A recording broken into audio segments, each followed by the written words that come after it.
पूरे मॉड्यूल में हमने एक एक पैटर्न अलग अलग सीखा। Marubozu, doji, hammer, engulfing, morning star, piercing, kicker, सब अलग वीडियोस में अलग एग्जाम्पल्स के साथ। लेकिन रियल चार्ट में ये सब एक साथ दिखते हैं। एक ही चार्ट पे मल्टीपल पैटर्न्स फॉर्म होते हैं। कुछ वैलिड हैं, कुछ नहीं, कुछ स्ट्रॉन्ग है, कुछ वीक। आपको डिसाइड करना है कि कौन सा पैटर्न एक्शनेबल है और कौन सा स्किप करना चाहिए। आज वो प्रैक्टिस करते हैं। एक रियल चार्ट लेंगे और मॉड्यूल में सीखी गई हर चीज अप्लाई करके उसको एनालाइज करेंगे।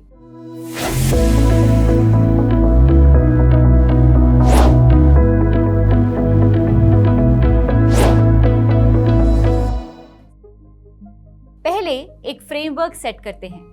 जब भी आप चार्ट खोलें और पैटर्न्स ढूंढें, ये 6 स्टेप्स फॉलो करिए।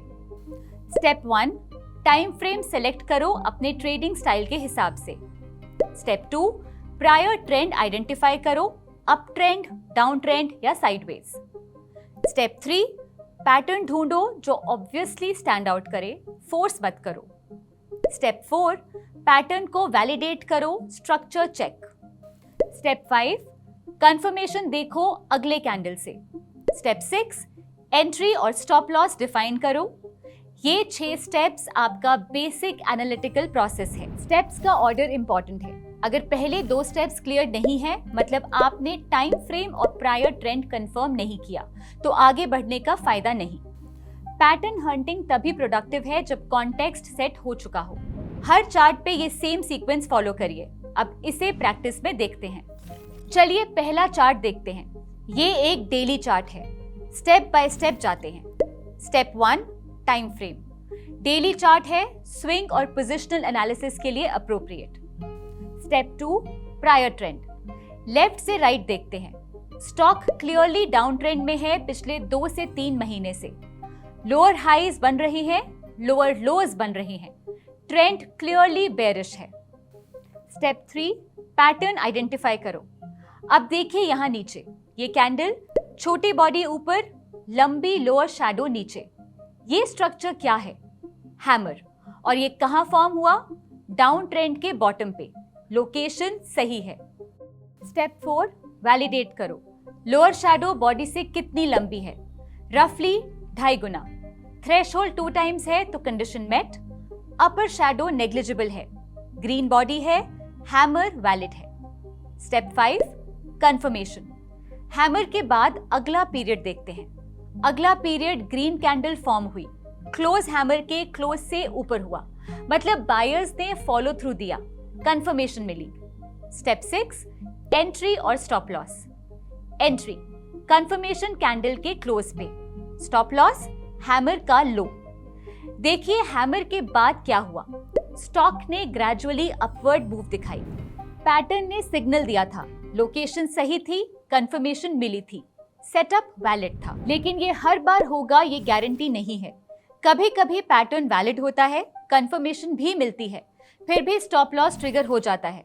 ये नॉर्मल है। Candlestick patterns probability based tools हैं, सर्टेनिटी बेस्ड नहीं। यही वजह है कि स्टॉप लॉस जरूरी है। दूसरा chart, same process, opposite direction. Step 1, daily chart, appropriate time frame. Step 2, prior trend, stock clearly up trend में है, higher highs, higher lows, bulls control में है। स्टेप 3, अब देखिए यहाँ टॉप पे 2 कैंडल्स हैं। पहली कैंडल छोटी ग्रीन है, दूसरी कैंडल बड़ी रेड है जो पहली को कंप्लीटली इनगल्फ कर रही है। ये क्या है? Bearish engulfing. और कहाँ फॉर्म हुआ? अप ट्रेंड के टॉप पे। लोकेशन सही है। Step 4, validate. P2 यानी रेड कैंडल का बॉडी P1 यानी ग्रीन कैंडल को फुल्ली कवर कर रहा है। P2 का ओपन P1 के क्लोज से ऊपर है, P2 का क्लोज P1 के ओपन से नीचे। Bearish engulfing confirmed. Step 5, confirmation. Bearish engulfing strong pattern है, कंफर्मेशन ऑप्शनल है, लेकिन देखते हैं। अगला पीरियड भी रेड कैंडल फॉर्म हुई, double confirmation. Step 6, entry P2 के क्लोज पे या कंफर्मेशन कैंडल के क्लोज पे। स्टॉप लॉस P1 और P2 का हाईएस्ट हाई। देखिए पैटर्न के बाद स्टॉक ने डाउनवर्ड डायरेक्शन ली, सेटअप वैलिड था, एग्जीक्यूशन क्लीन था। अब एक इंपॉर्टेंट एग्जांपल, रियल चार्ट्स में हर पैटर्न वैलिड नहीं होता। बहुत बार पैटर्न आइडेंटिफाई होता है लेकिन एग्जीक्यूशन स्टेज पे कुछ मिस हो जाता है और वो सेटअप इनवैलिडेट हो जाता है। चलिए एक ऐसी सिचुएशन देखते हैं। ये चार्ट देखिए, यहाँ एक कैंडल है जिसका स्ट्रक्चर हैमर जैसा है, छोटी बॉडी, लंबी लोअर शैडो। स्ट्रक्चर टेक्निकली सही है, लेकिन स्टेप 2 पे जाएं। प्रायर ट्रेंड क्या है? ये एरिया साइडवेज है, ना क्लियर अप ट्रेंड है ना clear down trend. Market choppy movement में है। हैमर एक रिवर्सल पैटर्न है। रिवर्सल कहां से होगा जब क्लियर ट्रेंड ही नहीं है? इस हैमर की लोकेशन सही नहीं है, तो ये पैटर्न स्किप करना चाहिए। अगर आपने यहां ट्रेड लिया होता तो प्रोबेबली चॉपी मार्केट में विपसॉ मिलता, स्टॉप लॉस ट्रिगर होता क्योंकि पैटर्न टेक्निकली सही था लेकिन कॉन्टेक्स्ट गलत था। एक और पॉसिबिलिटी देखते हैं। कभी कभी स्ट्रक्चर और लोकेशन दोनों सही होते हैं लेकिन कंफर्मेशन नहीं आती। जैसे कि मान लेते हैं एक बुलिश इनगल्फिंग फॉर्म हुआ डाउन ट्रेंड के बॉटम पे, स्ट्रक्चर परफेक्ट, लोकेशन परफेक्ट, लेकिन अगला कैंडल अपवर्ड मूव दिखाने के बजाय ब्रेक करके पैटर्न के लो के नीचे चला गया। उस मोमेंट पे सेटअप इनवैलिडेट हो गया। पैटर्न बोल रहा था रिवर्सल, लेकिन मार्केट ने उस रिवर्सल को ऑनर नहीं किया। कंफर्मेशन का मतलब यही होता है, मार्केट को पैटर्न की डायरेक्शन में एक्चुअली मूव करना जरूरी है। अगर वो नहीं हुआ, एंट्री लेना अवॉइड करना चाहिए। ये वो डिसिप्लिन है जो वीडियो 9 में मिस्टेक 1 और मिस्टेक 2 में डिस्कस किया था।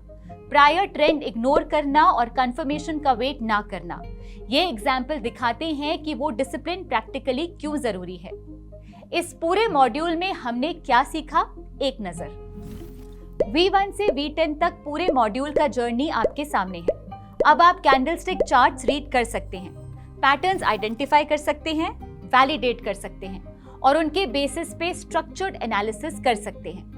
ये एक सिग्निफिकेंट स्किल है जो आपके पास अब है। पैटर्न देखना एक स्टार्टिंग पॉइंट है, कॉन्टेक्स्ट और डिसिप्लिन उसकी वैल्यू डिसाइड करती है। मॉड्यूल 2 कंप्लीट, लेकिन आपने नोटिस किया होगा कि एक क्वेश्चन बार बार आया, ये पैटर्न कहाँ फॉर्म हुआ?